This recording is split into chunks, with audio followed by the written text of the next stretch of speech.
Donc aujourd'hui Geshe-la va parler donc des 6 pratiques préparatoires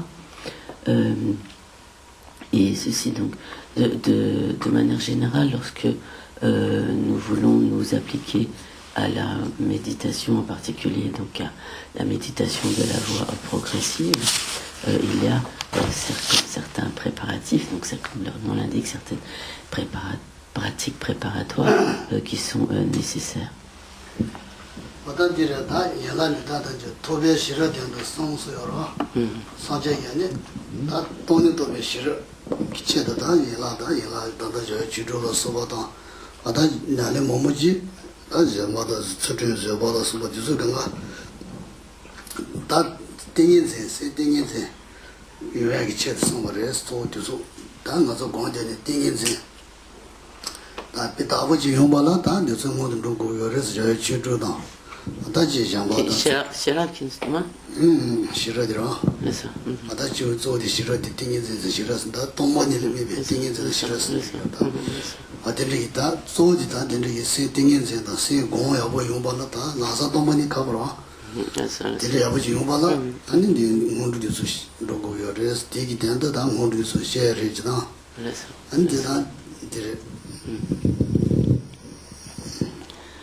Donc comme il est énoncé dans les textes, en particulier en introduction au chapitre sur la sagesse de l'entrée dans la conduite des bodhisattvas, littéralement il est dit donc comme toutes ces branches, comme tous ces divers aspects, le Bouddha, donc littéralement comme le Muni, donc le Bouddha, les a enseignés dans le but du développement de la sagesse, donc du samadhi ayant associé donc à la sagesse qui réalise le non-soi, la nature ultime des phénomènes. Et donc ainsi, lorsqu'il est question de toutes ces branches, comme tous ces autres aspects, donc cela inclut par exemple comme la générosité, l'éthique, la patience, l'enthousiasme, etc. Et donc le développement de la concentration et également toutes ces diverses pratiques préparatoires qui ont finalement pour objectif de nous amener au développement du samadhi associé à la sagesse qui réalise la nature ultime.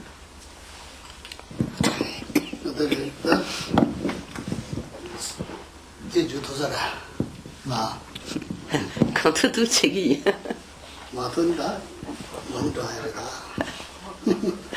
Donc, désolé pour ma voix peu harmonieuse, donc, indépendante de ma volonté. Donc, j'ai dit, est-ce que vous allez pouvoir traduire? Je dis, je vais essayer.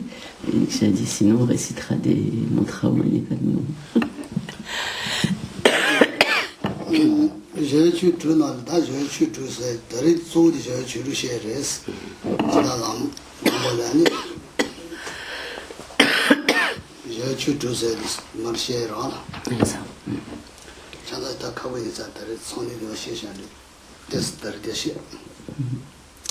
Et donc, ainsi pour pouvoir s'engager vraiment à la méditation proprement dite de la voix, il est nécessaire de s'appliquer à ces 6 pratiques préparatoires.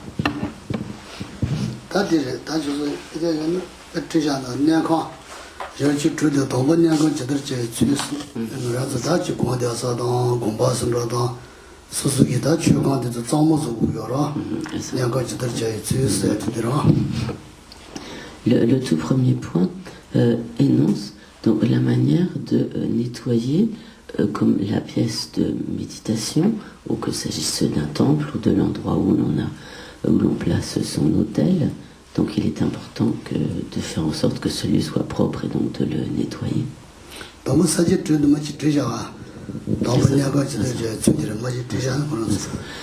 il serait bien que vous preniez des notes de ces divers points.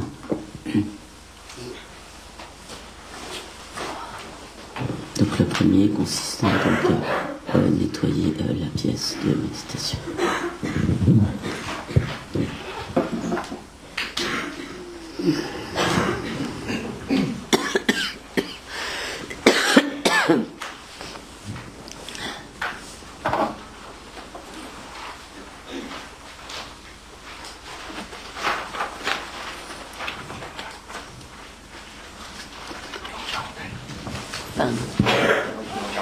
Ouais, c'est ça, ouais. 제가 들은 그 모자다서 뭔지 까냐도서 니 뭔지 너 도움도서 Ouais, c'est ça. 더 손이 되시는 거 Ouais, 이렇게 아니 네버디라다 동부디 거서도 뭐 냥강 제대로 잡아서 드렸어 대송사 Il était tambote dans les camps, si dans la kusum tu qui ten, tambote tambote, malin. 나 Tenyam tu malin. 딜러 들어 저 동부 추초가 되래 저 추초들 동부들 들어 저 춘딜러 동부들 들어요 저기만 지샤 동부들 Il n'a qu'un kusum tu qui ten, tambote tambote là. Il malin. 레레 딜러다 줄려모도 뭐 사지 뭐 들어요 동부 사지 동 제가 저 추초는 동부들 들어요 그랬어 Donc il y a ainsi donc, 6 pratiques préparatoires. Donc soja gêné, songyé.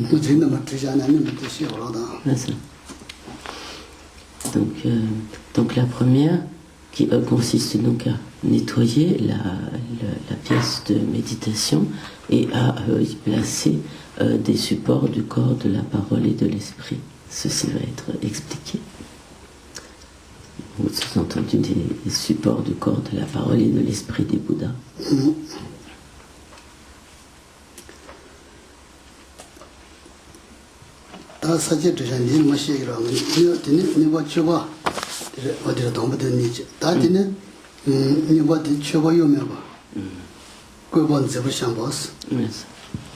Donc, la deuxième donc, consiste à disposer de manière agréable des offrandes pures.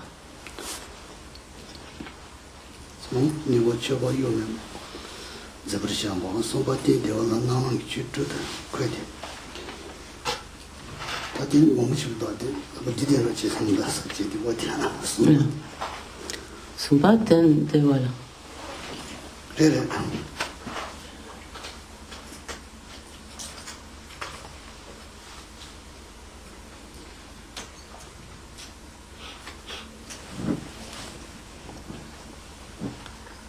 이번에 저번에 송자라. 그래서 다섯번에 몸도 아는 거지 너나. 그래서 이 선번에 띠마서 되어려만 되어라.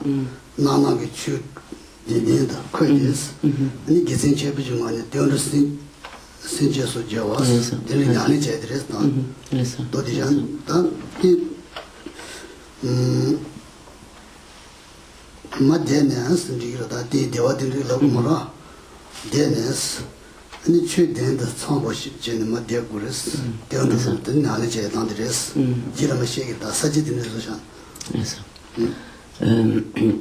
La troisième pratique préparatoire donc, consiste donc s'étant assis sur un siège sur lequel on se sent à l'aise. Dans l'attitude de la position en 7 points, appelée la position du Bouddha Vairocana, donc avec donc un esprit comme vertueux à prendre refuge et développer l'esprit d'éveil. C'est bon?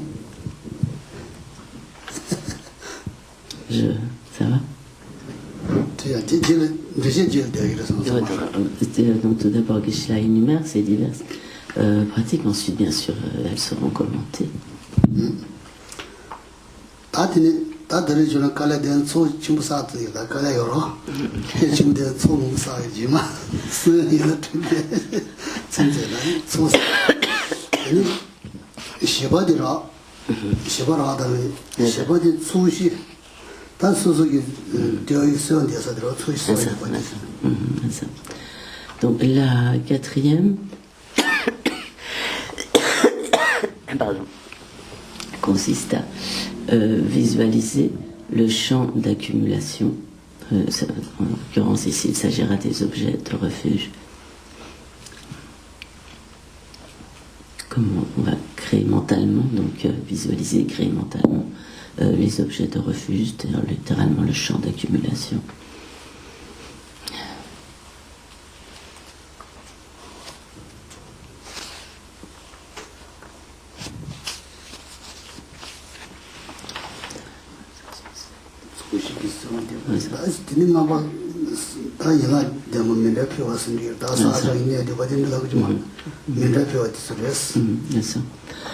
La cinquième,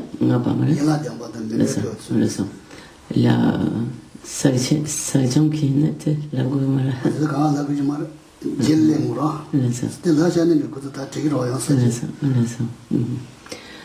La cinquième consiste donc à comme réunir les aspects d'accumulation de mérite et de purification par la récitation de la prière en 7 branches et l'offrande du mandala.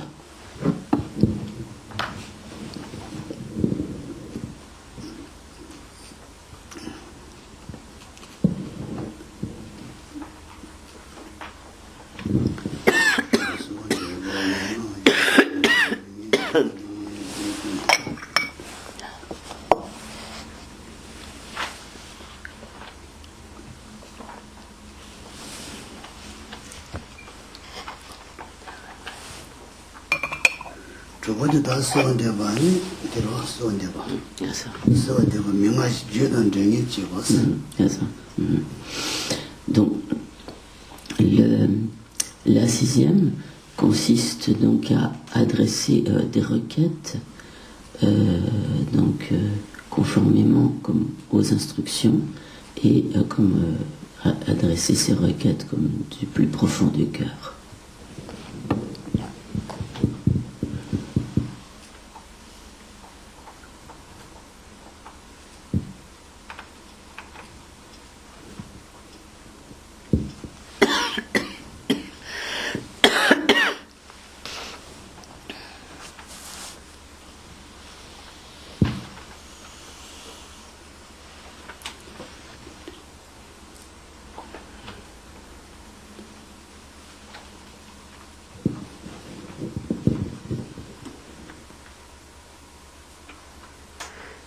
Oh, pardon. Ah, pas que je contamine Geshe-la, ça va.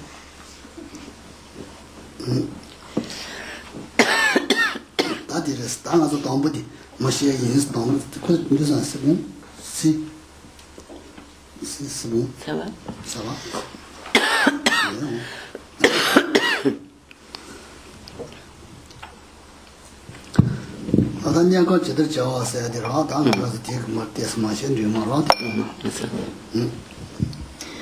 Donc, Geshe-la va commencer par expliquer la première de ces 6 pratiques préparatoires, donc concernant notamment la manière de nettoyer la pièce de méditation.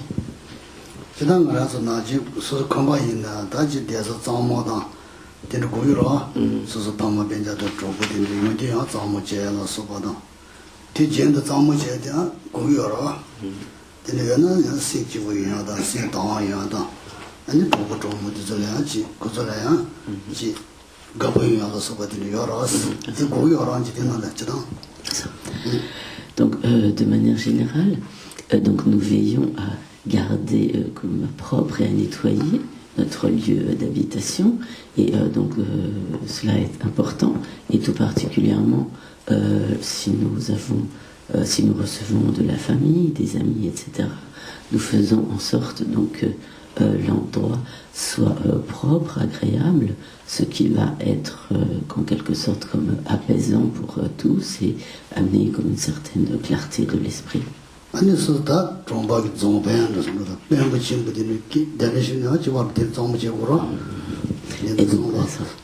donc, à plus forte raison, si nous recevons une haute personnalité, je ne sais pas, un ministre ou un président de la République, alors à ce moment-là, autrefois on parlait de roi ou de ministre, etc.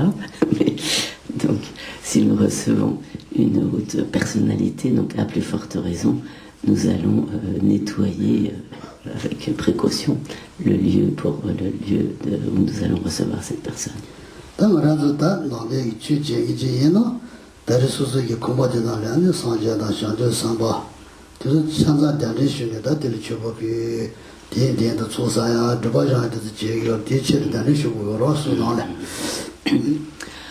Et lorsque nous nous appliquons à la pratique, donc nous allons nous appliquer par exemple à des pratiques d'accumulation de mérite, de purification de nos négativités, etc. Et pour cela, nous allons inviter donc la présence des Bouddhas, des Bodhisattvas, etc.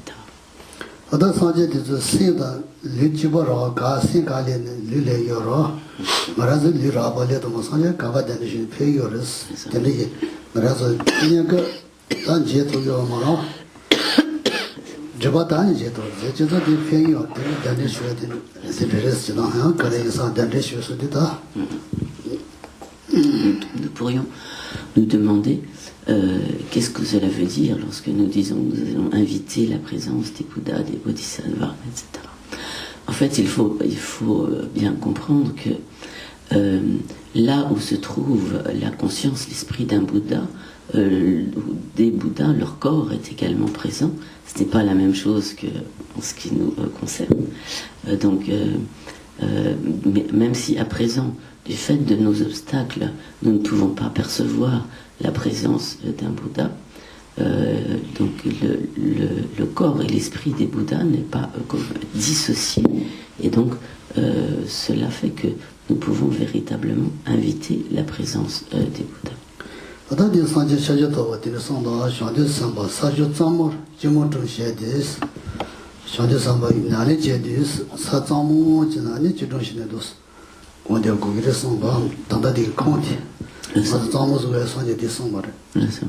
Donc, cette importance de nettoyer le lieu de méditation, son lieu de méditation, a été soulignée par le Bouddha lui-même, qui a énoncé donc là où donc, le lieu où méditent les bodhisattvas doit être propre.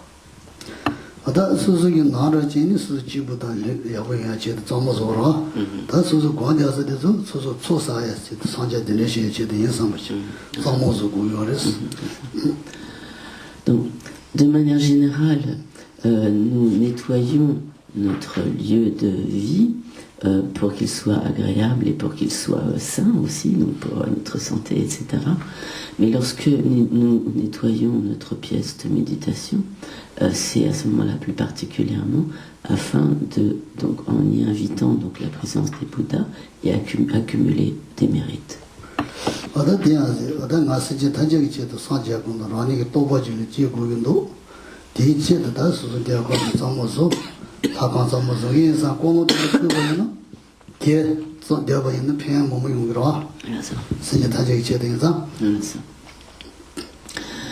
Si nous nous disons, donc il faut absolument que j'atteigne la perfection de l'état de Bouddha, et donc pour cela je dois accumuler des mérites, m'appliquer à la pratique, etc.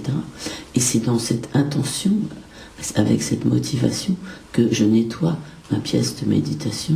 Donc si nous le faisons avec cette motivation, donc par cela même, nous accumulerons de nombreux mérites.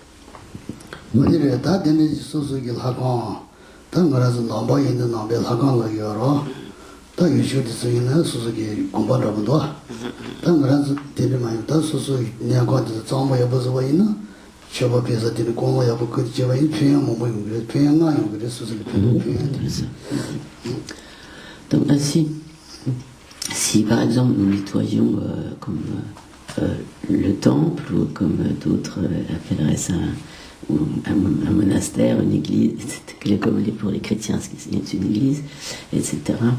Donc, par cela, de cela, nous obtenons de très nombreux bienfaits, et en fait, il y a 5 bienfaits qui sont soulignés. Donc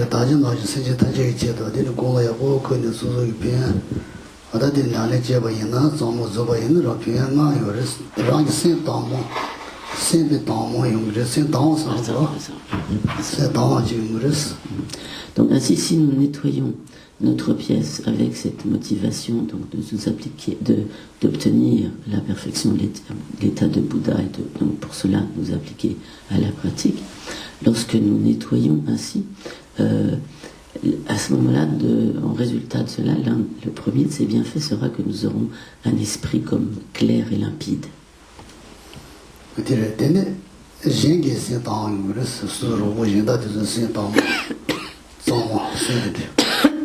Et également, ceux qui nous entourent et peuvent nous assister dans ce nettoyage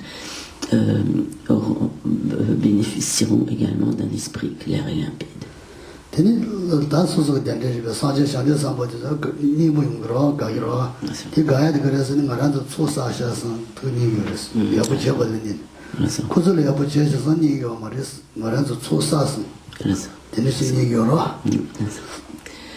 Et ensuite, donc, en nettoyant ainsi donc, notre pièce de méditation, nous réjouirons les Bouddhas et les Bodhisattvas. Pourquoi ? Parce que par cette pratique, nous procédons à des accumulations de mérite.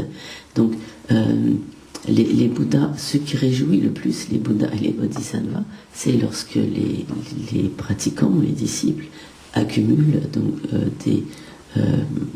des empreintes positives sur leur esprit, donc accumulent des mérites.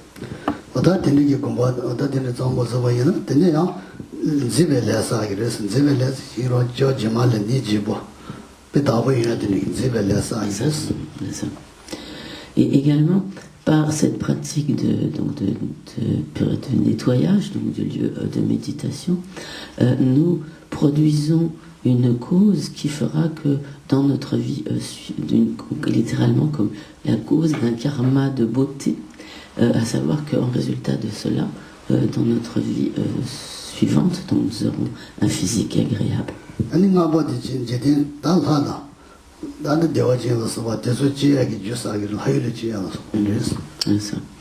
Donc également, par cette pratique, nous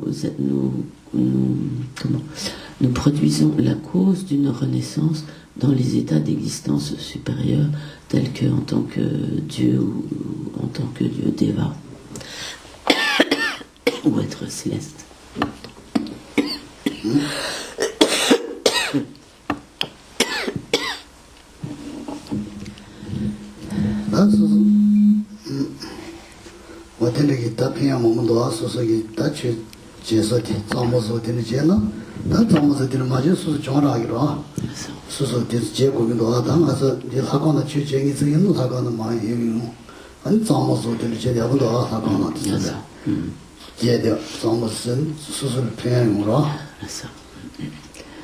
Et donc, tels sont tous les bienfaits qui découlent donc, de cette pratique de nettoyage du lieu de méditation.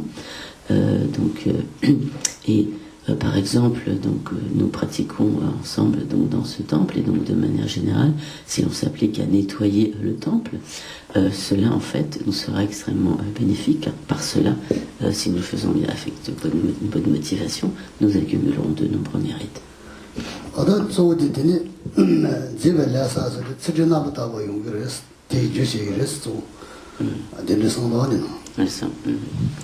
Et donc, lorsqu'il est dit parmi les bénéfices de nettoyer la pièce, donc que l'on accumule comme littéralement un karma de beauté, donc on peut comprendre cela effectivement dans le sens de la beauté physique, mais surtout que cela, comme en quelque sorte, fait...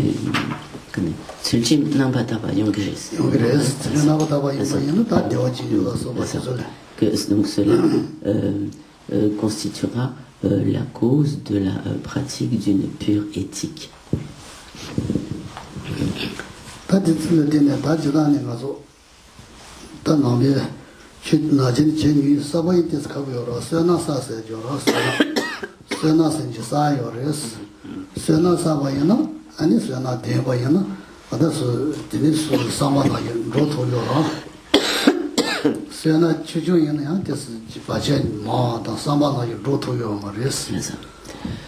Donc,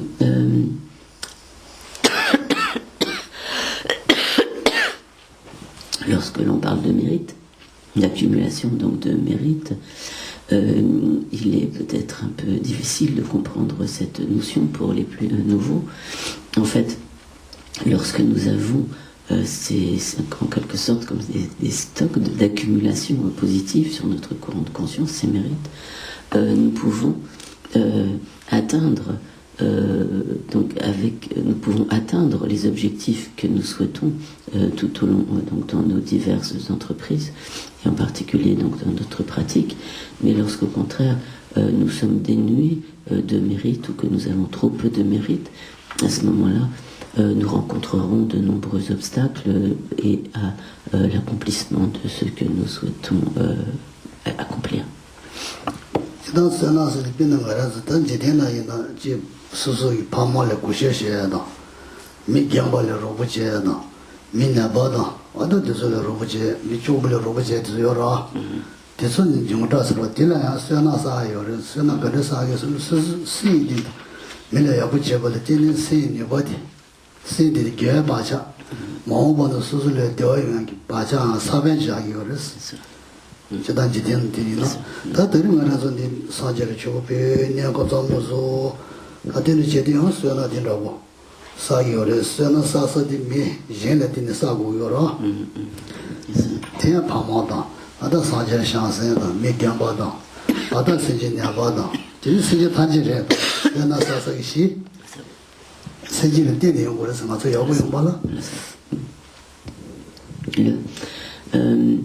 Par exemple, lorsque nous respectons nos parents, que nous venons en aide à nos parents, que nous aidons des personnes âgées, que nous assistons des malades, etc. Donc par cela, nous accumulons donc des mérites, à savoir que ces actions favorables, positives, déposent sur notre courant de conscience une empreinte positive qui ultérieurement produira un résultat favorable, un résultat donc heureux, un résultat favorable. Il en va de même, par exemple, lorsque nous faisons des offrandes au Bouddha, au Bodhisattva, etc., que nous respectons les Bouddhas également. Par cela, nous accumulons des mérites. Donc ainsi, ce qui est appelé comme les champs de mérite, c'est-à-dire c'est les champs à partir desquels peuvent en quelque sorte comme pousser, se développer, croître nos mérites, sont extrêmement vastes. Donc ce sont l'ensemble des êtres pour lesquels donc dont nous accomplissons le bien de diverses manières. Donc comme cela a été dit, nos parents, les personnes en difficulté, les personnes âgées, les malades, etc.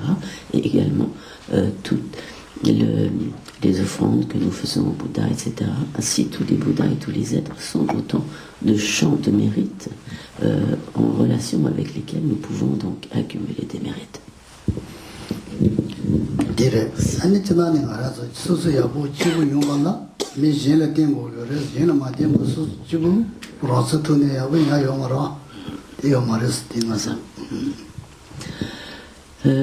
En effet, si nous-mêmes nous voulons nous développer de manière positive, favorable, nous appliquer par exemple à la pratique de l'éthique ou quoi, toutes les qualités que nous pouvons vouloir développer pour cela, nous avons besoin des autres. C'est dans notre relation avec les autres, par rapport aux autres, que nous pouvons accumuler ces mérites, développer ces qualités. Indépendamment des autres, nous ne pouvons pas développer de qualité.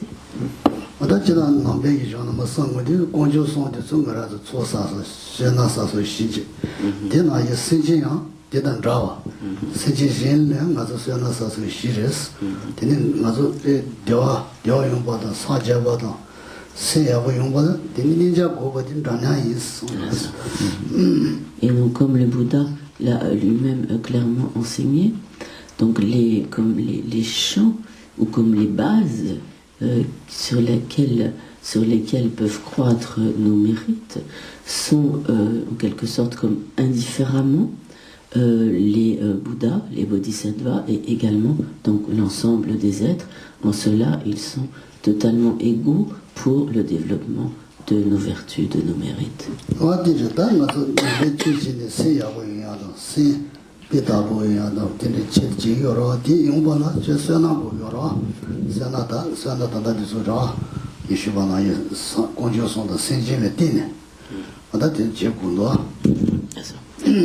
Et donc comme cela a été énoncé, pour pouvoir vraiment progresser sur le chemin, nous avons besoin de mérites. Et donc ces mérites sont accumulés autant grâce au Bouddha que grâce à tous les autres êtres.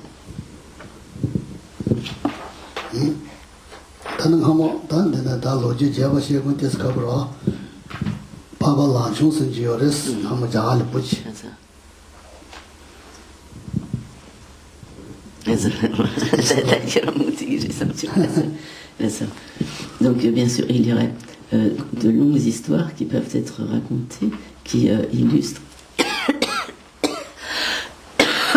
le bénéfice de nettoyer la pièce de méditation, telle que une histoire en relation avec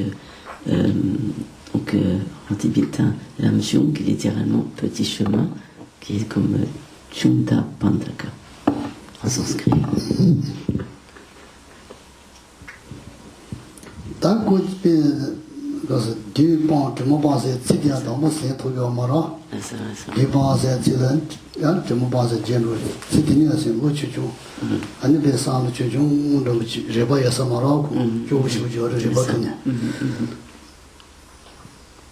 Et en fait, pour résumer cette histoire, donc il s'agissait d'un barman qui au départ avait très peu était totalement dénué de facultés intellectuelles, et donc le Bouddha lui avait enseigné à réciter donc Dulpan Jipapang, c'est-à-dire j'élimine la poussière, j'élimine les obstacles, mais ces seuls 4 mots, il n'arrivait pas du tout à s'en souvenir.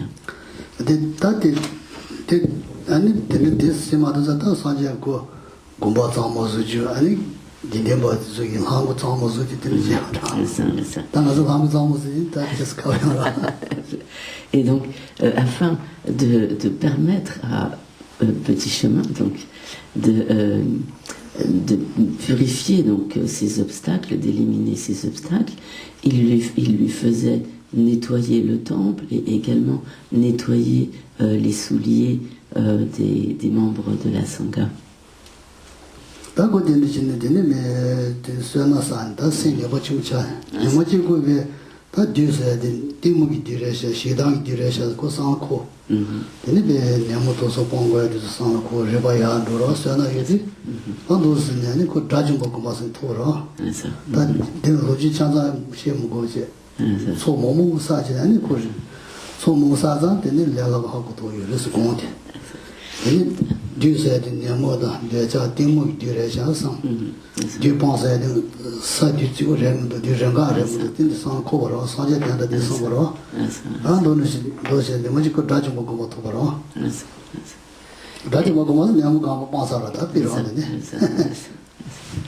Et donc, à force ainsi de nettoyer le temple, de nettoyer les souliers de la Sangha, etc.,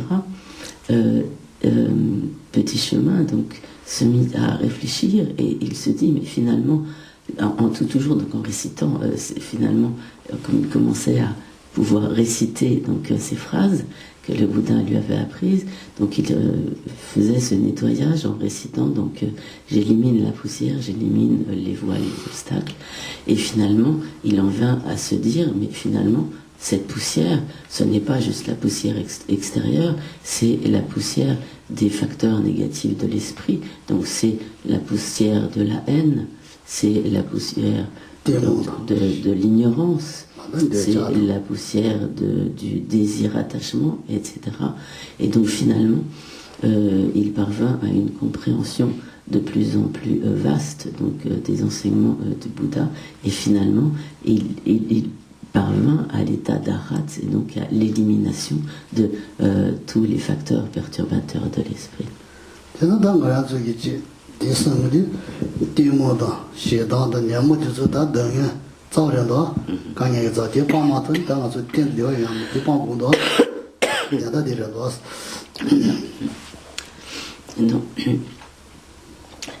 Et donc ainsi, en ce qui nous concerne, donc si tant que nous n'aurons pas éliminé l'ignorance aveugle, donc l'ignorance en particulier, et donc tous les facteurs perturbateurs qui découlent donc de l'ignorance, nous ne pourrons pas être à l'abri de la souffrance.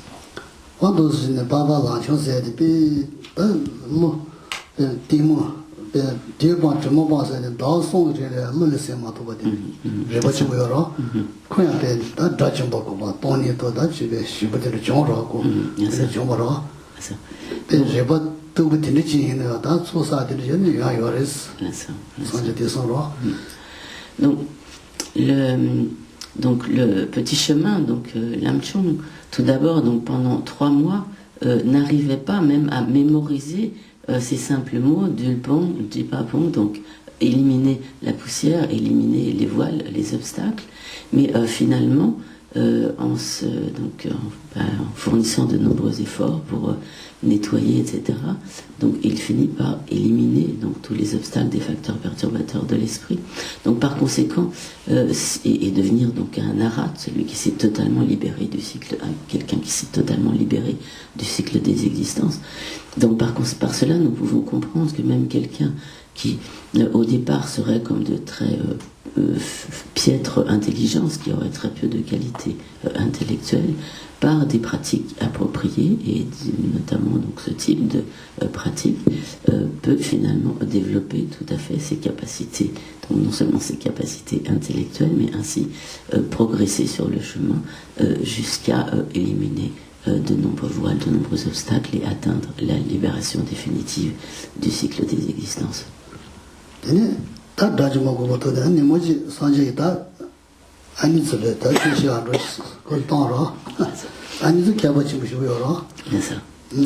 Et donc alors que donc petit chemin et donc alors que donc petit chemin, donc Lamchung était devenu donc un arat, le Bouddha l'envoya enseigner dans une nonnerie, donc dans un monastère de nonnes.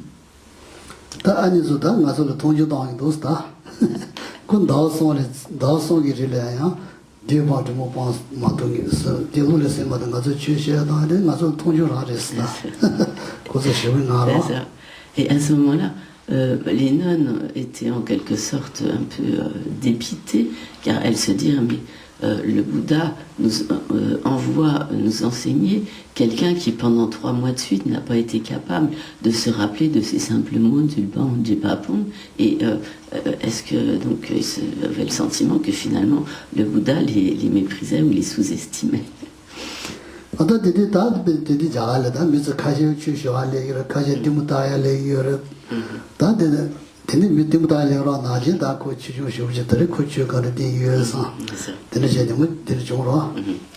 Et donc ainsi un certain nombre de personnes vinrent pour cet enseignement, certains donc par intérêt sincère, d'autres juste par curiosité, en se demandant qu'est-ce que cet homme pourrait bien leur raconter. Et donc finalement donc Lamchung vint pour enseigner petit chemin. deux bancs de mon pensée, t'as dit par le Dieu mon mère, t'as dit t'as deux bancs de mon pensée, il y a dans son liste. Quand les autres autres mais t'as dit que t'as dit dans son tuché deux bancs de mon Dieu, de mon t'es né gauche, t'es d'abord c'est là de bord. T'as dit ça son bord. Et donc, Petit Chemin alors dit à l'auditoire, donc pendant 3 mois, je n'ai pas réussi à mémoriser ces simples mots, Dulbang, Jibabang, et à présent, pendant 3 mois, je vais vous enseigner la signification de ces mots, et donc à ce moment-là, il est en train je vais vous enseigner donc pendant 3 mois la signification de cela.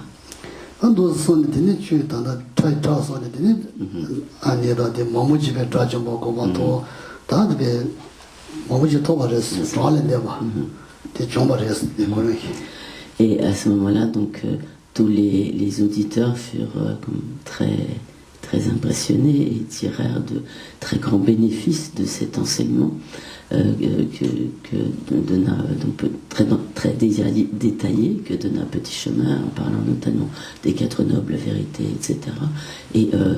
Et grâce donc à cet enseignement, beaucoup de membres de l'auditoire progressèrent considérablement sur le chemin, et certains parvinrent même donc à l'état d'Arat, à la libération totale du cycle des existences.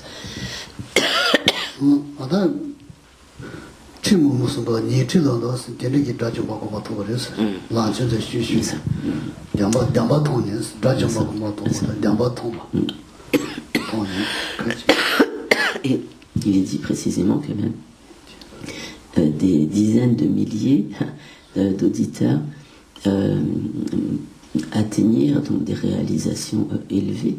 Donc certains qui parvinrent à la réalisation directe de la vacuité, donc qui devinrent des arias, et donc d'autres qui purent se libérer définitivement du cycle des existences, atteignant ainsi l'état d'Arat.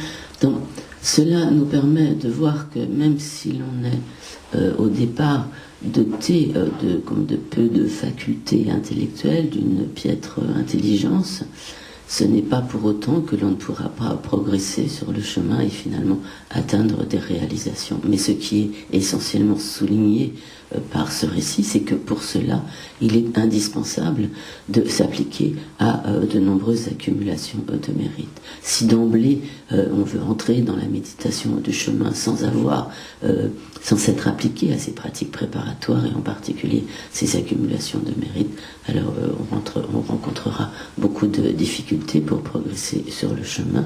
Mais au contraire, si l'on est doté de très nombreux mérites, la progression pourra se faire aisément, sans obstacle.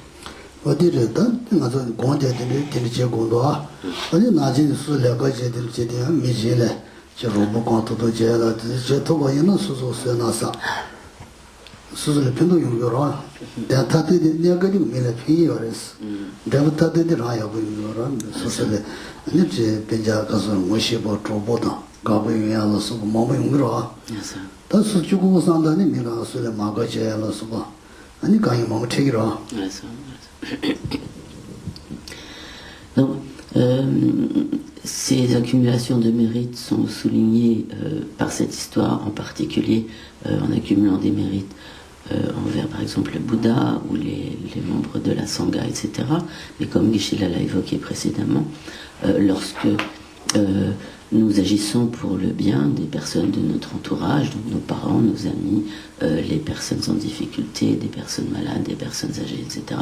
Par cela, nous accumulons de nombreux mérites. Donc, comme pour l'immédiat, nous rendons service, nous aidons bien sûr ces personnes, et l'aide que nous apportons n'est pas du tout négligeable, c'est très important. Donc nous sommes bénéfiques à ces personnes, mais en ce faisant, nous sommes considérablement bénéfiques à nous-mêmes, en ce sens que par cela, nous accumulons de nombreux mérites qui nous permettront de progresser et d'atteindre les objectifs que nous recherchons sans rencontrer beaucoup d'obstacles.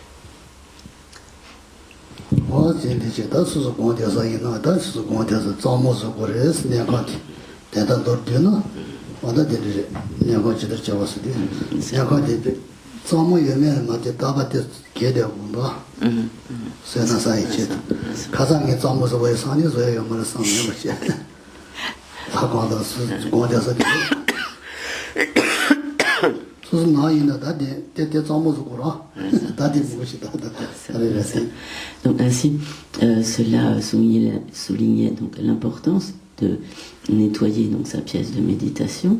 Et en fait, chaque jour, nous devrions nettoyer tant soit peu cette pièce de méditation. Nous pourrions nous dire, mais j'ai nettoyé à fond hier, c'est pas la peine que je le fasse aujourd'hui. Mais en fait, même si nous avons nettoyé la veille, faire un petit peu de nettoyage avec cette motivation, cela à nouveau nous permettra d'accumuler des mérites.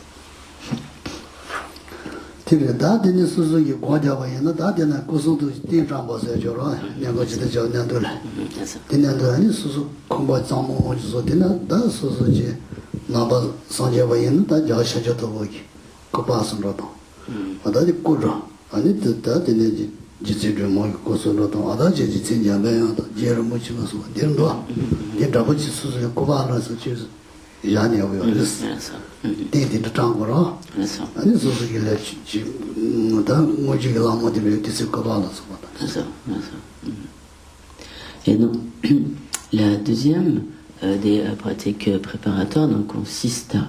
non, pardon, c'est pas la deuxième, c'est avec la première. Oui, excusez-moi, c'est la suite de la première, qui est donc de disposer des supports du corps, de la parole et de l'esprit des Bouddhas. Donc cela signifie que donc, lorsque nous avons dans une pièce ainsi propre, lorsque en tant que bouddhiste nous allons nous appliquer à la pratique, il est nécessaire de placer donc sur notre autel des représentations, notamment du Bouddha Shakyamuni et également éventuellement d'autres formes donc des Bouddhas, d'autres aspects des Bouddhas tels que représentation de Tara, de Manjushri, d'Avalokiteshvara. Ce peut être simplement donc des photos. Pardon. Et également des représentations de notre maître Racine et des maîtres de la lignée.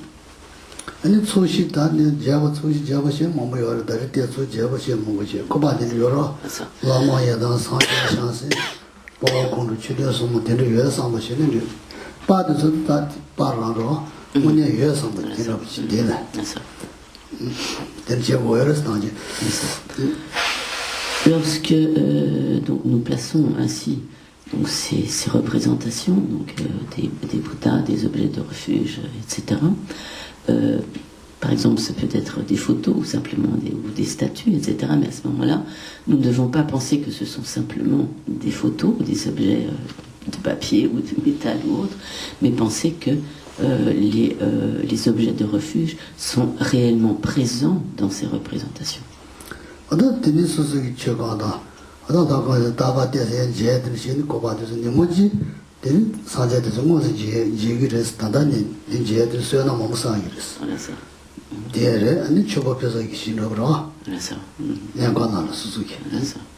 Donc c'est ainsi.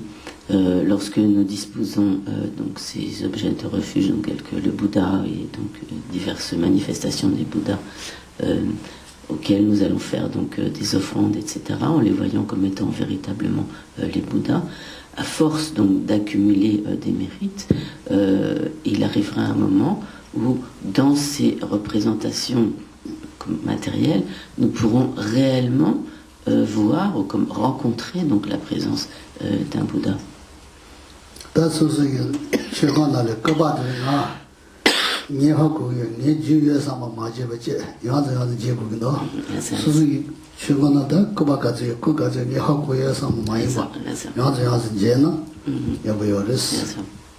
Et donc, lorsque nous avons par exemple depuis longtemps déjà disposé des représentations du Bouddha ou de notre maître, de nos maîtres, etc. sur notre autel, nous ne devons pas en fait simplement nous dire comme négligemment, oui, ils sont là, je les connais, j'ai de l'habitude, etc. Mais au contraire, vraiment comme les regarder, comme les contempler, comme si chaque fois nous rencontrions véritablement ces objets de refuge.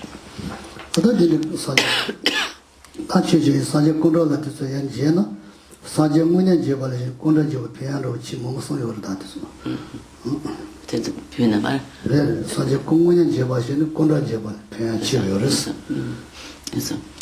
Donc, lorsque nous avons donc, cette attitude de respect, une attitude intérieure à l'égard de ces représentations matérielles des Bouddhas et que nous les voyons comme s'ils étaient véritablement des Bouddhas, par une telle attitude, nous tirons des bienfaits semblables à ceux que nous obtiendrions si nous rencontrions véritablement le Bouddha en personne.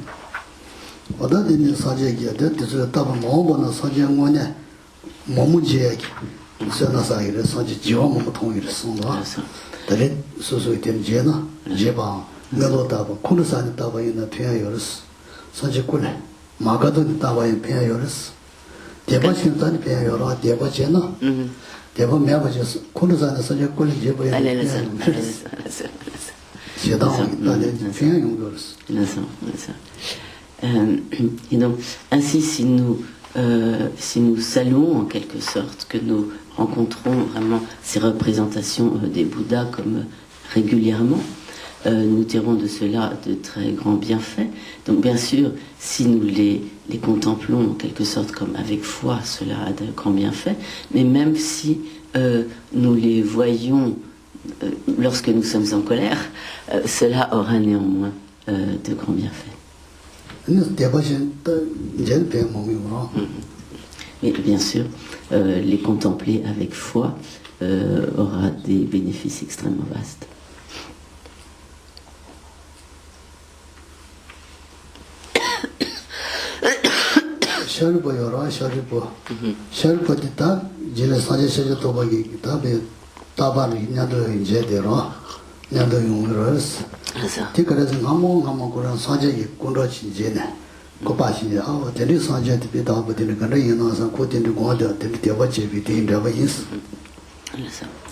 Donc par exemple, le Shariputra, donc, qui était un des principaux disciples du Bouddha, était donc continuellement en compagnie du Bouddha Shakyamuni. Et en fait, cela fut le résultat du fait que dans une vie passée, Shariputra avait continuellement contemplé avec foi donc, des représentations du Bouddha, et que donc en résultat de cela, donc il avait pu être ainsi continuellement en compagnie du Bouddha Shakyamuni lui-même.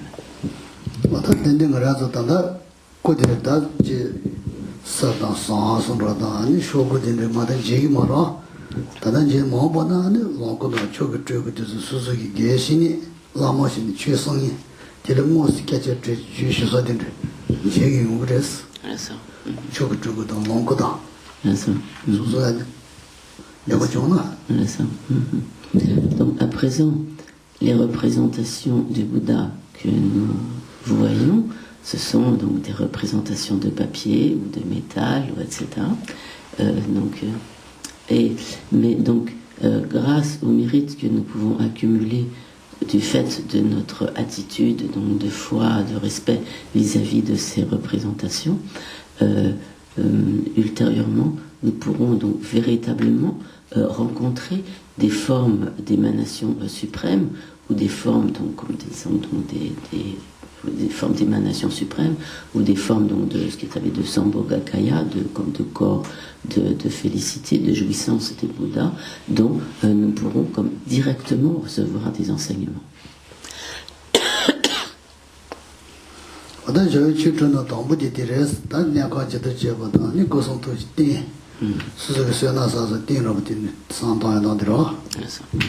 Donc ceci concernait les explications de la première des 6 pratiques préparatoires, à savoir donc nettoyer sa pièce de méditation et y disposer de manière agréable, donc y disposer donc des supports du corps, de la parole et de l'esprit des Bouddhas.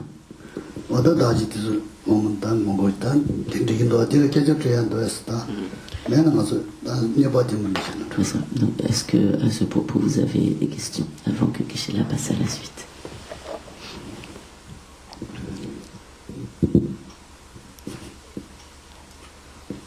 Oui. Excusez-moi.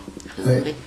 Lorsqu'on dispose des objets du corps, de la parole et de l'esprit de Bouddha, alors je comprends effectivement qu'une statue peut être, par exemple, le corps du Bouddha. Oui. Alors qu'est-ce qui pourrait représenter sa parole et qu'est-ce qui pourrait représenter son esprit? Oui. Je pense que Geshe-la a compris la question, pas de problème.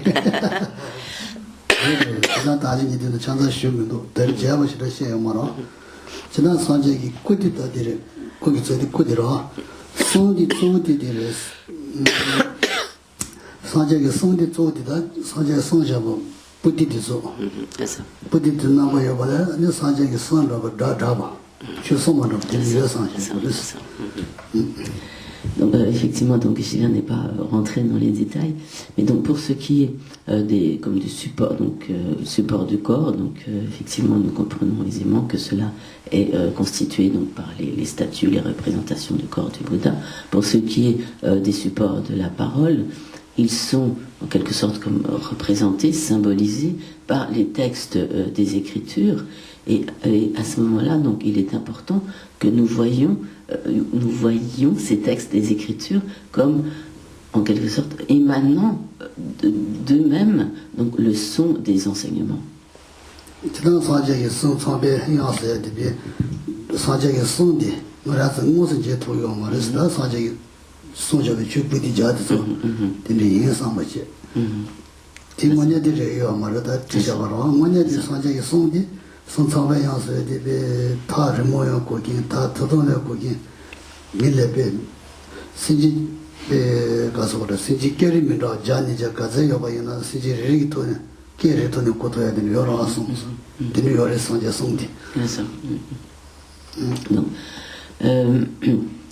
Donc, bien sûr, c'est les volumes d'écriture que nous disposons, par exemple, que nous disposons sur notre autel, ce ne sont pas, à proprement parler, la parole du Bouddha, mais c'est ainsi que nous devons donc les considérer, les voir.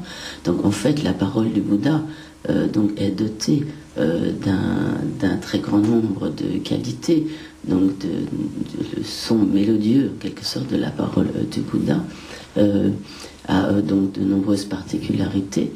Par exemple, le son de la parole du Bouddha s'étend en quelque sorte à l'infini et il comble donc disons, même lorsque des êtres parlant des langues très diverses, par exemple, sont réunis autour du Bouddha, lorsqu'ils entendent les paroles du Bouddha, ils entendent tous les paroles du Bouddha, ils les comprennent dans leur propre langue, et tout ce qu'enseigne le Bouddha à ce moment-là est totalement adapté aux capacités, aux dispositions de chaque individu. Donc lorsque nous plaçons ainsi un volume d'écriture, bien que ces textes de papier sur un support de papier ne soient pas à proprement parler la parole du Bouddha, nous devons le voir vraiment comme étant, comme symbolisant, comme représentant véritablement la parole du Bouddha, ou comme étant la parole du Bouddha avec toutes les qualités qu'elle comporte.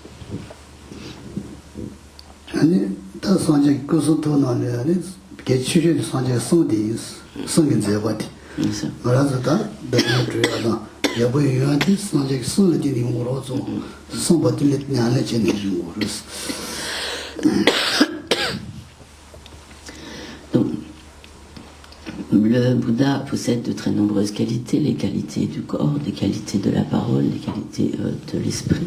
Mais parmi toutes ces qualités, celles qui en quelque sorte profitent le plus aux êtres, ce sont donc les qualités de sa parole, car c'est grâce donc à l'enseignement du Bouddha, à la parole donc du Bouddha, que les êtres peuvent donc entendre ces enseignements ou les étudier et donc les mettre en pratique. Et ainsi progresser sur le chemin.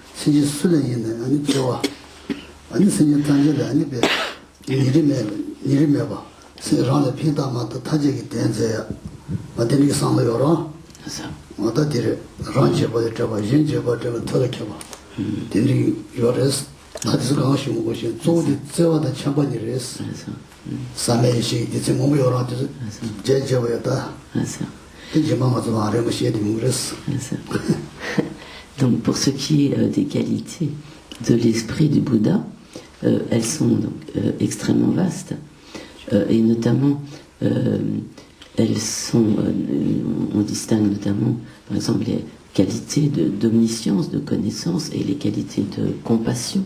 Pour ce qui est des qualités d'omniscience du Bouddha, donc en effet donc le Bouddha perçoit comme instantanément, de manière claire et directe, tous les phénomènes, quels qu'ils soient, à la fois dans leur nature conventionnelle et dans leur nature ultime.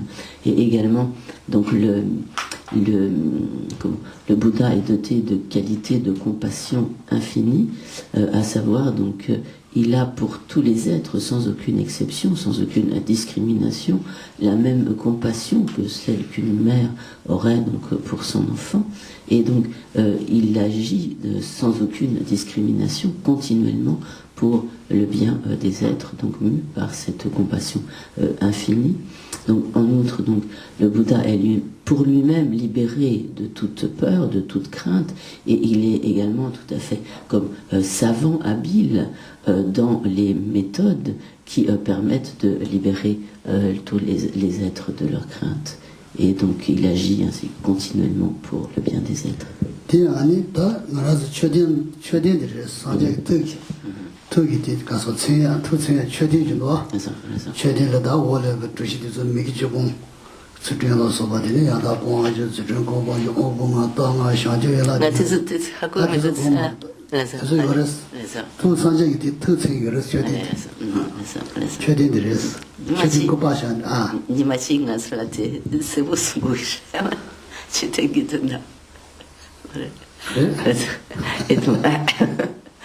Et en fait, ce qui symbolise l'esprit des Bouddhas, c'est la représentation des stupas, donc des chuten en tibétain, et donc donc en fait chaque dans l'architecture en quelque sorte donc d'un stupa, chaque forme, chaque niveau a une signification très particulière du point de vue donc du dharma, notamment par exemple l'accumulation des vertus, etc. Donc j'ai dit à Geshe-la, ce serait bien qu'un jour Geshe-la nous donne des détails sur le symbolisme des stupas, et donc ces stupas qui symbolisent donc toutes les qualités de l'esprit des Bouddhas.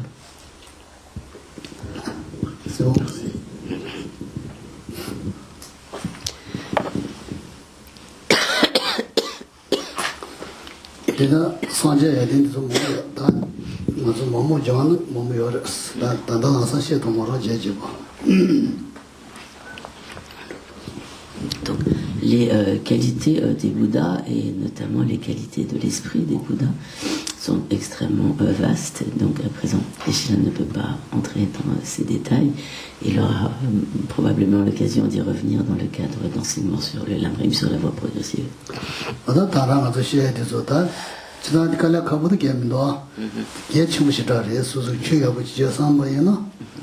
Donc 남배 산제 송번나에 수수기 도배주의 지야다.